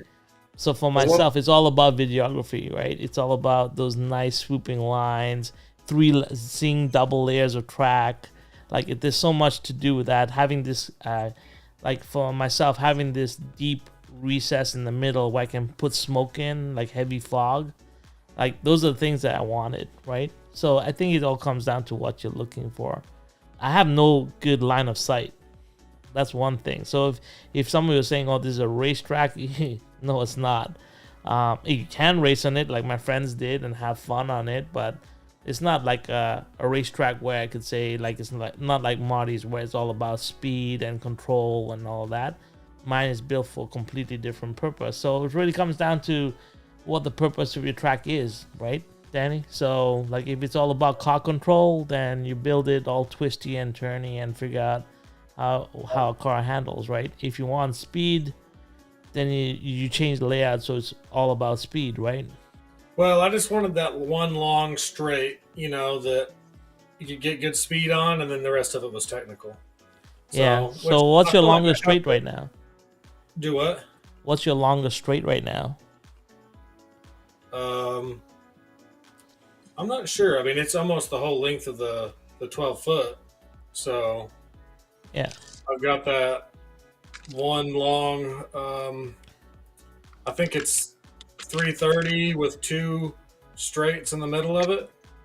Right. So that's the widest point, and then it goes into a straight and then into that real tight turn. So, I mean, it's pretty long. It's just I don't really have time to press the trigger all the way down. I can make it actually a good suggestion for you is make a layout like Marty's, and then make a layout like mine, and then you experiment and see you could adjust that That's just like with the scratch building. When you see somebody do something like with Dave's rattle pan chassis, I did something a little different, similar but a little something different. Maybe you should try that out with the layout. I know mine is fun because it's got straights and it's got the curves, and it is technical because the one corner you can't go too fast, you'll fly off. So I mean, I would do that, or try Marty's out and then adjust Marty's because he has the nice straights and the technical part you're looking for with those S's. You may actually find something you like. Marty, how wide is your track? 8 feet. 8 feet, okay. Yep. So you've got 8 by 24 is my table. 8 by 24. So I'm the same width as you, but I'm only 12 foot. So just reduce it. I mean, you gotta. That's what I would do. Just me. I think maybe I just need a couple pieces of plywood. Yeah, I mean, if you just wanted to get it straight, you could just, extend one straight on the back wall, maybe. I don't know if you have space in the back wall, but what I did was I created an L, right? Like in the beginning when I had my small track, I just had a long back straight, but it just jutted out and it came back, and I supported that as a separate piece. Like I just bought a 5-foot table, I think, and then just added it to the table at the end, and then cut the track back. The only thing is, like, my track fits perfectly in that spot of my garage. I mean, yeah, I say I may add, it'd be nice to add 4 foot or another 8 foot, whatever. But I mean, it just really fits perfect in that spot. And if I want to be able to have marshals on both sides, then I have the wheels. I can literally pull it out and stick it right in the center of the garage, and then you can walk around the entire thing. So it's pretty much perfect. So I don't know. Maybe I need to go up instead of, width-wise. Maybe I can go up instead. I don't know. Yeah, mess around with it. That's the whole point of plastic track. Just keep on playing with it until you feel I'm just glad that George, well, pretty much all y'all talked me into plastic track instead of going the wood routed track, because right now I feel like I'd be screwed. Yeah, because you'd be stuck with a design you can't change. That's the whole you would be. Yeah. And then you would basically did what Mark told me he did with the track that he replaced, the road course. Because I asked him, so what do you do with the track? Oh, we went in the back and burned it. We've been doing that. Burning the thing. Yeah. And that, that's money right there. It's not heavily a lot of money, but it is quite a bit of money. Yeah. The time you put into it. Right. I mean, you also want your scratch build cars to run decent. Like on this one, before I got the wood track, I ran all my scratch build cars on this, and they ran fine. I mean, if you have your scratch build cars running good on your plastic Carrera track with urethane tires, then they'll run really even better on the wood track, because that's what they're built for, is wood track. Yeah. It So I will say those H&R chassis with the factory tires on there, they run like crap on my track. But Are they silicone or foam? Yeah, they're silicone. They're silicone. Yeah, I would stick with I would get the ones with the foam tires. Yeah, I think I might have a set of the H&R polyurethane tires that I could put on there, but I'm still printing borders and all that, so I still have gaps on my track where there's no border, so a lot of the cars slip right off and flip over and stuff. So my track, I mean, it's still just under construction, so I have to tell myself, like, my track's not done, so it's not going to run great yet, See what Bo did right there, what he just said. The track living room is a mixture of Old Conquest, Area 51, track by roll, and George's track. See, so he experimented there. When you do that, it's about 12 meters long. I want to thank Bo, by the way, for sending me those. He sent me two.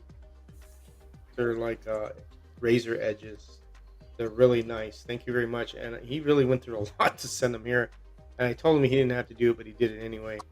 So, I really appreciate that. I want to tell him thank you. They're really, really nice. Really nice tools. Yeah. Yeah, Marty's track is nice.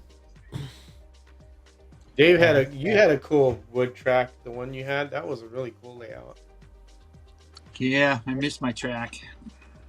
We could build it again, Dave. Remember that. We're going to, absolutely. We're going to when you get here. Yep. I'm gonna have if I've got the room, there's gonna be more than one track in my future. I want my wood oval. I want a wood road course, and I still want to set up a great big table like what Marty has there, where I could move my Revving track around into different configurations whenever I feel like it. And that for me is the ideal setup, one of each. Yeah, you have the Revving track. That thing is cool. I love my Revving track. I know it's very similar to the Carrera. It's about the same size. But like I've told you the story before. When I was a little kid, my next door neighbors, that's what they had set up in their garage, and I've always wanted one. So of course Mom couldn't afford it, and as you get older you forget about that stuff. But now that I'm an old man, now it's like, okay, well, I'm going to have that track I dreamed of when I was a kid. So that's why I have over 100 feet of Revving track in boxes waiting to be put down somewhere. I have scoured for that stuff. Yeah, nice. Like, my favorite track right now is my Lego City track, boys. Yeah, I like that. That Cloverleaf is so simple, so much fun, and it's got a lot of action. That's it. Simple and action. I mean, what else? Yeah. What else do you need? I think I've driven my Lego City track more than I've driven my big track right now, because it's just too much fun just watching those cars zip around and crash into each other. Hey, you know what? Like, it's fun, and the bottom line is, like, when you have your friends there and they're making up stories about what's happening, and you come up with scenarios, like. Racing is fun, no doubt. Like, but I have the advantage of going over to Ernie's and racing on a really big track, right? If I want to. So for me, my home track is more about capturing moments with slot cars, right? And then the Lego City is just this crazy cool world that we have where we can do whatever we want. Like, we can do bank robberies, we can do. Like, it's fun, like little skits. And I don't know, there was a guy that used to do skits. I think he was from Germany. He used to do like mini skits with 143 Go track. And I think I want to bring that back on this Lego City tracks, And my friends have a lot of fun because they can come up with whatever. And then we don't care if the cars get damaged or anything, right? These are set cars that we have. So it's fun. It's a different way of having fun with this hobby. So I'm having a blast with that. Yeah. Harry used to have a trailer race every once in a while where you those built are a funny. 125th scale car with a 125th scale trailer, and it was specifically to destroy them, and you raced them until there wasn't anything left. And there's stories behind that too. The little babies that are in the. I can't go into that.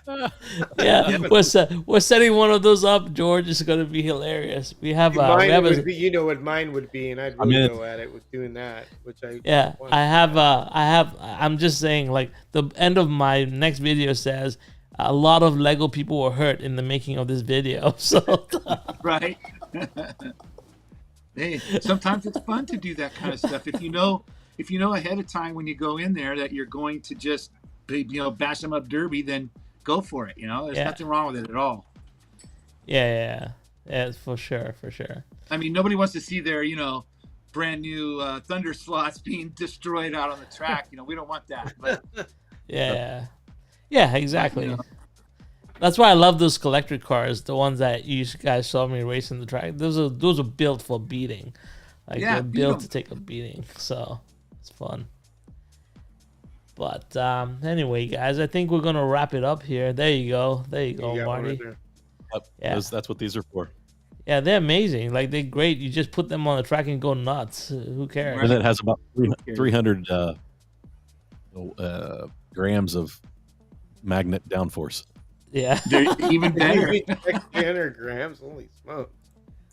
You probably could hold the chassis is bent down the middle like this, and it's going down the track. Yeah, when you press the trigger, the lights dim and the whole house like. That's what I. It's like a CAT scan. Everything goes. Yeah. When the little kids are on, there's no marshalling.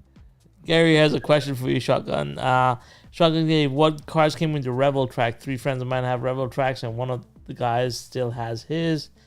He doesn't run it much, still brand new. Well, mine doesn't have any of the old Revving cars because I've just been buying track pieces, so I haven't bought any sets. It's it's way more expensive to buy sets than it is to buy loose pieces. So, but they actually didn't have that many cars, to be honest. There was a Camaro, there was a Mustang, a Mercury Cougar of all things. Let's see. Some of the earlier cars they had a DB5 Aston Martin. There's not that many cars. There was only 6 or 8 cars that they actually put in the sets back then.